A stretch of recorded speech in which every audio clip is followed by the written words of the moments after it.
Colonialism is when a powerful foreign country takes control over another land, using its resources and people for its own benefit.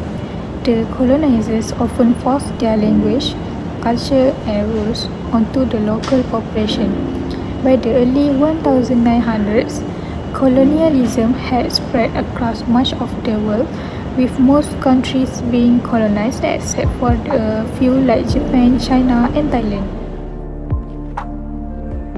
Firstly, which is the diminished power of traditional rulers. During British colonial rule, traditional rulers gradually lost their authority. The British appointed residents and advisors to oversee local governance, limiting the ruler's power. All secular aspects of government, like politics, administration, law, economics, and education, were supervised and managed by the British residents. This change laid the foundation for a constitutional monarchy, which was officially established when Malaya gained independence in 1957. Next, the impact is the introduction of parliamentary system. After World War II, rising nationalist movements pressured the British to introduce political reforms. In 1948, the Federal Legislative Council was formed, and Malaya held its first general election in 1955, electing Tunku Abdul Rahman as Chief Minister. In 1957, Malaya adopted the Westminster parliamentary system. A bicameral parliament was introduced, consisting of the Dewan Negara and Dewan Rakyat. The government was headed by a prime minister, while the Yang di-Pertuan Agong served as the constitutional monarch or head of state. Lastly, the impact is the establishment of common law legal system. Before colonization, Malay society followed customary law known as adat. However, under British rule, these traditional legal practices were replaced by English common law, statutory law, and modern legal institutions. Even today, British common law remains influential, especially in areas like contract, tort, and property law. Under the Civil Law Act 1956, courts may still refer to English law when local laws do not cover a particular issue. Malaysia's legal system now blends common law, Sharia law, and customary law. Hi, my name is Damia, and right now I'm going to explain to you guys the second effects of colonialism in our country, which is Malaysia. Now, when we talk about effects of colonialism in a country, we often think about politics, economics, and other sectors. But do you guys actually know that there are these one sectors where it plays a very important role in shaping our country's development, which is education? Now, education system in Malaysia doesn't appear out of nowhere. It was heavily being shaped by the British colonial or the British rules. Although the British introduced a more formal schooling and modern subjects in our country, there are some researchers that thinks the education system that has been brought by the British colonial are fragmented and unequal system, where it created divisions in rich and poor, or urban and rural, or even the ethnicity around the citizens, and it was more unfair and ununited. Now, to give you guys a better understanding on this topic, I'm going to divide it into two sections, which is the pre-colonial and the post-colonial.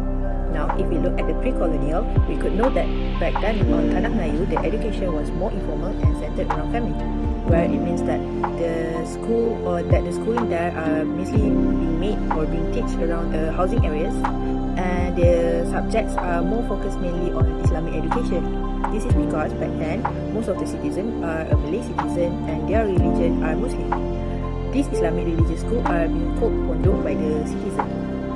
Now, moving on to the second section, which is the post-colonial, the British rule introduced a more structured and institutionalized education, and most of the subjects there are more emphasis, such as math, science, and geography.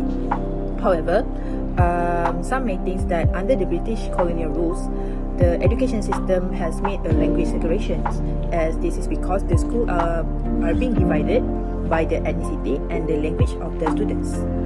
For example, there are English schools, Malay schools, Chinese schools, and Indian schools.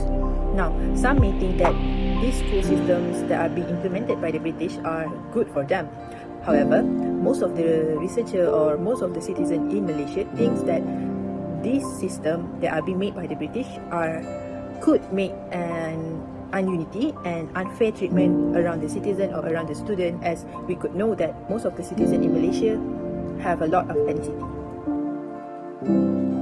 During British colonisation, Malaya's economy was heavily shaped to benefit the British Empire.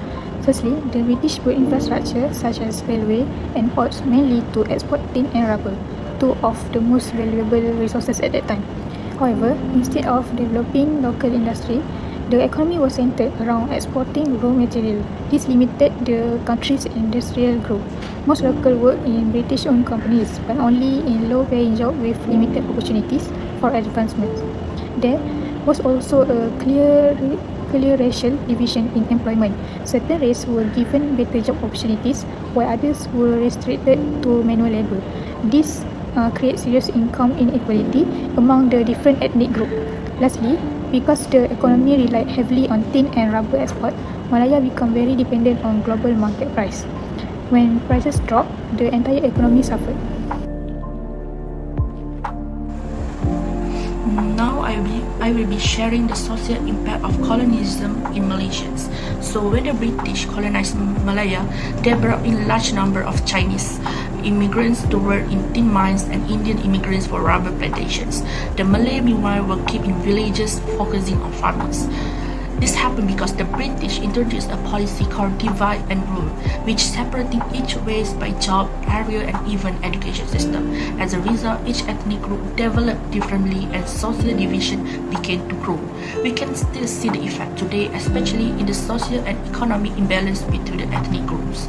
For example, the Chinese community, based mainly in urban area and involved in trade, has a better access to education, job and modern facility. In contrast, the Malay in rural village and Indians on plantation often face a poor living condition with limited access to opportunities. This unequal development deepened the divide between communities, which this deep division was one of the contributing factors to the May 13, 1969 riot in Kuala Lumpur. The violence broke out after the general election when political and racial tension exploded into clash between the Malay and Chinese community. We can see how many people were killed and a state of emergency was declared. It's a remain of one of the Malaysia's darkest and most painful historical events.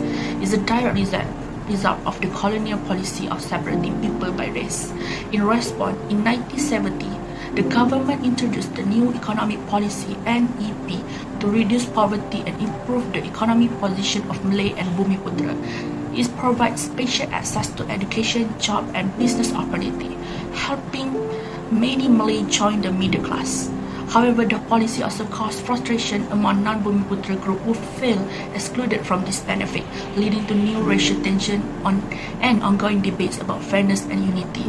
To rebuild unity after the riots, the government introduced the Rukun Negara, a national philosophy with 5 core principles like belief in God, loyalty to the king, and unity among peoples.